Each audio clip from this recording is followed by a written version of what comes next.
সালাউদ্দিন সাহেব এই উত্তরগুলো দেন। আপনি যে কথাটা বলতেছেন কনস্টিটিউশন ধারণ করতে হবে, কনস্টিটিউশন করতেছেন, তাহলে তো শহীদ রাষ্ট্রপতি কি হয়ে যায়, ইউজারপ্রার হয়ে যায়। এইগুলো কিছুই বললেন না। ঠিক আছে, এবার আসেন আপনার কথাতে আসি। কে পড়াবে আপনি বলছেন, এটা লেখা নাই। চলেন, এটা কি আদেশ, জুলাইয়ের আদেশ। এই জুলাই আদেশ কবে পাশ হলো? 3রা নভেম্বর 2025। 3রা নভেম্বর 2025। আপনি বাংলাদেশ জাতীয়তাবাদী দল যদি ভাবেন যে এই জুলাই সনদ আদেশটা কি হয়নি, আইনত হয়নি, আপনি এতদিন চ্যালেঞ্জ করলেন না কেন? কিভাবে শপথ পড়াবেন সে তো দাওয়া আছে রে ভাই। It is already part of this constitution. শোনেন আপনি কি বলতে চাচ্ছেন? সংবিধানের তৃতীয় তফসিলে ফরম হয়, কে শপথ পাঠ করাবেন সেটা নির্ধারিত হয়, এতগুলো হয়ের পরে তারপরে হলে হতে পারে। উনি এখানে চারটা কথা, একটা কথা বললেন সংবিধান সংস্কার পরিষদ যদি কনস্টিটিউশনের ধারণ হয়, যদি এই মর্মে কনস্টিটিউশন অ্যামেন্ডমেন্ট হয়, যদি শপথ এই কনস্টিটিউশন 3rd শিডিউলে ইনকর্পোরেট হয় এবং কে শপথ পড়াবে এটা নির্ধারিত হয়, তারপরে হইলে হতে পারে, হবে এই কথা উনি বলতেছেন না। সে যে কথাগুলো বললো এই কথাগুলোর বিন্দু মাত্র কোনো আইনগত বা কোনো রকমের কোনো ভিত্তি নেই। তিনি বললেন যে আজকে শপথ তিনি নিতে পারছেন না কেন? শপথ কনস্টিটিউশনের কি 3rd শিডিউলে নাই, শপথ কে পড়াবেন সেটা নির্দিষ্ট নাই। তারপরে কি বলতেছে, এটা কনস্টিটিউশনের মধ্যে তো নাই। কি পাকিস্তানের ইলেকশনে যারা পার্টিসিপেট করলেন তাদেরকে দিয়ে একটা কনস্টিটিউশন অ্যাসেম্বলি গঠন করলেন। তাহলে এই constitution assembly, provision constitution assembly গঠন হলো যাদেরকে দিয়ে, তাদেরকে বাংলাদেশের কনস্টিটিউশন তৈরি করার কোনো ম্যান্ডেট দেওয়া জীবনেও হয়নি। আচ্ছা, তারপরেও ঠিক আছে, যুদ্ধের পরে এটা করতেই পারে, কারণ সেই সময় আমাদের সবাই স্বায়ত্তশাসন চাওয়া হয়েছিল, করছেন, ভালো কথা। 16ই ডিসেম্বর থেকে এটা বাংলাদেশে কি হলো, ইফেক্ট হলো। এই কনস্টিটিউশন কি ইফেক্ট হলো? তাহলে মানুষের আপনি গণরায় নিলেন, কোনো রেফারেন্ডাম নিলেন না। যে আপনি যে কনস্টিটিউশন করতেছেন, সে কনস্টিটিউশন সৃষ্টি হলো কি সম্পূর্ণ ইলিগালি ভাবে, একটা আনলফুল অর্ডারের মাধ্যমে। এই কনস্টিটিউশন তৈরি করে দিল ইন্ডিয়া। 72-এর কনস্টিটিউশন আপসীর নেত্রী নিজেই বলছিলেন এই কনস্টিটিউশন ছুঁড়ে ফেলে দিতে হবে। কেন বলছিলেন? কারণ এই কনস্টিটিউশন থেকে স্বৈরাচারের জন্ম। আসেন এবারে 1975 সালে 15ই আগস্ট শেখ সাহেব সপরিবারে নিহত হলো। মোস্তাক সাহেব জোর করে ক্ষমতা নিলেন। মোস্তাক সাহেব কোন শিডিউলের আন্ডারে সেদিন শপথ করছিলেন? এই যে 3rd শিডিউলের কথা যে বলতেছেন, 3rd শিডিউল তো তখনও ছিল। মোস্তাক সাহেবকে কে পড়ালেন? মোস্তাক সাহেব তো একই ক্ষমতা নিলেন। আচ্ছা, মোস্তাক সাহেবের পরে কি হলো দেখেন, 6/11/1975 সালে ব্রিগেডিয়ার খালেদ মোশাররফ খন্দকার মোস্তাককে কি করলেন, সরায় দিলেন। দিয়ে কি করলেন, পার্লামেন্ট বাদ দিয়ে দিলেন, পার্লামেন্ট ভেঙে দিলেন। দিয়ে আবু সাদাত মোহাম্মদ সায়েম তাকে এন্ট্রিম গভর্নমেন্ট করলেন। বাংলাদেশের প্রথম এন্ট্রিম গভর্নমেন্ট হলো কবে? 6/11/1975। সে এন্ট্রিম গভর্নমেন্টের শপথ কোথায় এখানে আছে? এই 3rd শিডিউলে সায়েম সাহেব যে শপথটা নিলেন সেটা কোথায় আছে? আচ্ছা, গেল সায়েম সাহেবের শপথ নাই। আসেন, প্রেসিডেন্ট জিয়াউর রহমান, শহীদ রাষ্ট্রপতি জিয়াউর রহমান 21শে এপ্রিল 1977 সালে বাংলাদেশের রাষ্ট্রপতি হলেন। এই সংবিধানের কোথায় CMLA? সে ছিল CMLA, chief marshal law administrator. কোন জায়গায় আছে এই সংবিধানের যে একজন চিফ মার্শাল ল অ্যাডমিনিস্ট্রেটর বাংলাদেশের রাষ্ট্রপতি হতে পারবে? কোন প্যারাগ্রাফে আছে যে তিনি এই শপথ নিতে পারবে? সালাউদ্দিন সাহেব এই উত্তরগুলো দেন। আপনি যে কথাটা বলতেছেন কনস্টিটিউশন ধারণ করতে হবে, কনস্টিটিউশন করতেছেন, তাহলে তো শহীদ রাষ্ট্রপতি কি হয়ে যায়, ইউজারপ্রার হয়ে যায়। শহীদ রাষ্ট্রপতি তাহলে অবৈধ দখলদার হয়ে যায়। আমরা বলছি কি, জাতির প্রয়োজনে শহীদ রাষ্ট্রপতি সেদিন ক্ষমতা নিয়েছে। জাতির প্রয়োজনে সেদিন শহীদ রাষ্ট্রপতি জিয়াউর রহমান এই দেশকে বাঁচানোর জন্য ক্ষমতা নিচ্ছে, সেটাকে মেনে নিচ্ছেন। যে জাতির প্রয়োজনে ডক্টর ইউনূস ক্ষমতা নিল, সেটাকেও মেনে নিচ্ছেন। হঠাৎ করে ভোটের পরে কেন আপনি এই ভোটের সময়, এই জুলাই সনদের ইমপ্লিমেন্টেশনের সময় হঠাৎ এত কোশ্চিন রেজ করলেন? একটা কিছু করতে গেলে তো একটা রেশনাল থাকতে হবে। আসেন, আপনি রেফারেন্ডামের কথা, প্রথম রেফারেন্ডাম হলো 30শে মে 1977, কে জিয়াউর রহমান সাহেবের ক্ষমতায় যাওয়া এবং তার কাজগুলোকে বৈধ হিসাবে হানা ভোট হলো। কনস্টিটিউশনে তখন রেফারেন্ডামের কোনো বিধানই নেই। আজকে যে আপনারা একজনকে উস্কায় দিয়ে রিট পিটিশন ফাইল করালেন যে এই হ্যাঁ ভোট না ভোট অবৈধ, এই রিট যদি চলে তাহলে আপনার কিন্তু ওই 77 সালের ফার্স্ট রেফারেন্ডাম অবৈধ ঘোষণা হবে, কারণ তখন কনস্টিটিউশন রেফারেন্ডামের কোনো বিধান ছিল না। আজকে যেমন আপনারা বলতেছেন রেফারেন্ডামের বিধান নাই কনস্টিটিউশনে, 77 সালেও তো কনস্টিটিউশনে এই বিধান ছিল না।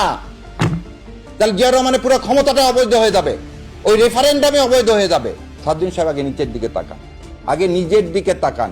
আসেন, অনেক খুব বড় বড় সব লয়ার হায়ার করা হচ্ছে কয়েকদিন ধরে, কি বলতেছে এই কি জুলাই সনদ অবৈধ, কি হচ্ছে এই গণভোট অবৈধ, অর্ডিন্যান্স এই মানে এই রাষ্ট্রপতি যে অর্ডার দিচ্ছেন সেই অর্ডার দেওয়ার তার ক্ষমতা নাই। আচ্ছা আপনারা আমার একটা কথা বলেন, দয়া করে সালাউদ্দিন সাহেবের কাছে কিন্তু এখন মন্ত্রী, উনি আগে একটা প্রশ্নের জবাব দেন। 8 আগস্ট 2024 রাষ্ট্রপতির কাছে শপথ নিয়েছেন, কে শপথ নিয়েছেন? ডক্টর মোহাম্মদ ইউনূস। কি হিসাবে? চিফ অ্যাডভাইজার হিসাবে। সেই চিফ অ্যাডভাইজার হিসাবে যে উনি শপথ নিলেন, এই থার্ড শিডিউলে কি চিফ অ্যাডভাইজারের কোনো কিছু আছে? চলেন থার্ডে দেখেন তফসিলে কি কি আছে? রাষ্ট্রপতির আছে, প্রধানমন্ত্রীর আছে, স্পিকারের আছে, ডিপটি স্পিকারের আছে, সংসদ সদস্যর আছে, প্রধান নির্বাচন কমিশনারের আছে, মহা হিসাব রক্ষকের আছে। কোথায় ভাই চিফ অ্যাডভাইজার? পাইলাম না। তাহলে তো চিফ অ্যাডভাইজারের যদি সেদিন শপথটা যদি হয়, শপথটাই যদি রাষ্ট্রপতির কাছে নিলেন শপথ, সেই শপথটা সংবিধান ভায়োলেট করে নিলেন, তাহলে আপনার এই ইলেকশনে তো ইলিগাল। আপনি কিভাবে আজকে ক্ষমতা দখল করলেন? আজকে যে মন্ত্রী পরিষদ করলেন, আপনি ইলেকশন করলেন, সব তো অবৈধ। আপনার এই ক্ষমতা আসাও তো অবৈধ। তারপরে আর আসেন 20 জন ক্যাবিনেট অ্যাডভাইজার নিয়োগ করছেন, কোথায়? এখানে আছে কিসে? প্রধানমন্ত্রী, রাষ্ট্রপতি, স্পিকার, ডিপটি স্পিকার, সংসদ সদস্য। কোথায় ক্যাবিনেট অ্যাডভাইজারের কোন শপথের ব্যবস্থা আছে থার্ড শিডিউলে? এইগুলো কিছুই বললেন না। ঠিক আছে, এবার আসেন আপনার কথাতে আসি। কে পড়াবে? আপনি বলছেন এটা লেখা নাই। চলেন, এটা কি আদেশ? জুলাইয়ের আদেশ। এই জুলাই আদেশ কবে পাস হলো?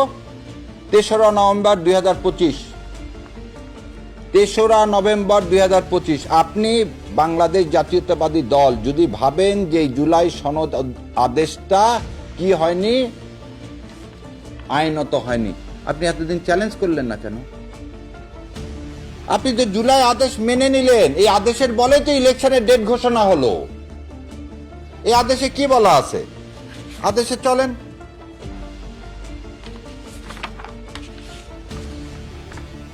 আদেশের 8 নম্বরে বলা আছে, দেখেন 8-এ, শপথ ও শপথকে পাঠ পরিচালনা করবে নির্বাচিত প্রতিনিধিগণ সংসদ সদস্য হিসাবে শপথ গ্রহণের পর একই শপথ অনুষ্ঠানে এই আদেশের তফসিল 1 অনুযায়ী পরিষদ সদস্য হিসাবে শপথ গ্রহণ করিবেন এবং অনুরূপ শপথপত্রে স্বাক্ষর দান করিবেন। আবার বলতেছি, নির্বাচিত প্রতিনিধিগণ সংসদ সদস্য হিসাবে শপথ গ্রহণের পর এই শপথ অনুষ্ঠানে এই আদেশের তফসিল 1 অনুযায়ী পরিষদ সদস্য হিসাবে শপথ গ্রহণ করিবেন এবং অনুরূপ শপথপত্রে স্বাক্ষর দান করিবেন। সংসদ নির্বাচনে নির্বাচিত সংসদ সদস্যের ক্ষেত্রে যিনি শপথ পাঠ করিবেন তিনি এই আদেশের তফসিল 1-এ বিধিত ফর্মে পরিষদের সদস্যদের শপথ পাঠ পরিচালনা করিবেন। তাহলে একই কথা বলল, যারা সংসদের যারা কিনিবেন, শপথ পাঠ যিনি করাবেন তিনি এই সংবিধান সংস্কার পরিষদের শপথ পাঠ করাবেন। আপনারা এটা নিয়ে তো একবার চ্যালেঞ্জ করলেন না, আপনারা তো জুলাই সনদে সাইন করলেন। এই আদেশ তো আপনাদেরই পরামর্শে আদেশ দেওয়া হলো। সেদিন অর্ডিন্যান্সের কথা, এটাকে বলা হয় কি? এইটা আজকে জুলাই সনদের যেটা হয়েছে এটাকে কি বলা হয়? এটাকে বলা হয় রেভলিউশনারি লেজিটিমেসি, রেভলিউশনারি লিগ্যালিটি। এইটা ডক্টর ইউনূস সাহেব যা যা করে গেছেন সেটা তো এর উপর ভিত্তি করে রে ভাই। একজন বলছেন যে অর্ডিন্যান্স করা যায়, অর্ডার দিলেন উনি, কিসের ভিত্তিতে অর্ডার তো দিলেন? এই যে এলএফও যেমন একটা অর্ডার, এলএফওতে কি লেখা আছে? Legal framework order, not an ordinance. তাহলে আপনার জুলাই সনদে তো একটা অর্ডার। 1970 সালের ভোট যদি হতে পারে যার উপর ভিত্তি করে কনস্টিটিউশনের সৃষ্টি, সেটা যদি আপনি মেনে নেন, তাহলে আজকে এটার উপর ভিত্তি করে আপনার মেনে নিতে সমস্যা কোথায়? সমস্যা অন্য জায়গায়। সমস্যাটা কি? নামটা দেখেন, সংবিধান সংস্কার পরিষদ, বলেনি সংবিধান অ্যামেন্ডমেন্ট পরিষদ। সংশোধন পরিষদ না, বলেনি সংস্কার পরিষদ বলছে, মানে নতুন কনস্টিটিউশন লিখতে হবে, যেটা হচ্ছে হাদিদের রক্তের। এই দেশে এখন এই রক্ত শুকায়নি, এই রক্তের মূল কথাটাই ছিল এটা। এবার আসেন, আপনি আজকে শপথ পড়লেন না, যে 4টা কারণ দেখায় কনস্টিটিউশনের কথা বলে, অ্যামেন্ডমেন্টের কথা বলে, শপথকে পড়াবেন তা না বলে, 3rd শিডিউলের কথা বলে শপথ পড়ানোর তফসিল এক তো দেওয়াই আছে। কিভাবে শপথ পড়াবেন সে তো দেওয়া আছে রে ভাই। It is already part of this constitution. কেন আপনি তো ভোট করার কথা এই কনস্টিটিউশন অনুযায়ী 2029 সালে, আপনি 26 সালে ভোট করছেন, আপনি ইউনূস সরকারকে মেনে নিছেন, তার মানে এই জুলাই সনদকে মেনে নিছেন। আমরা কেন বারবার বলতেছি যে কনস্টিটিউশন 2/3 কাজ করতেছে না? একটা কনস্টিটিউশন এবং জুলাই সনদ পাশাপাশি রেখে আমাদেরকে পড়তে হবে। এই তো তফসিল দেওয়া আছে কিভাবে শপথ নিবেন। তাহলে এটা বলেন ইল্লিগাল, তাহলে ভোটের আগে বললেন না কেন? তাহলে তো আপনার ভোট বন্ধ হয়ে যায়।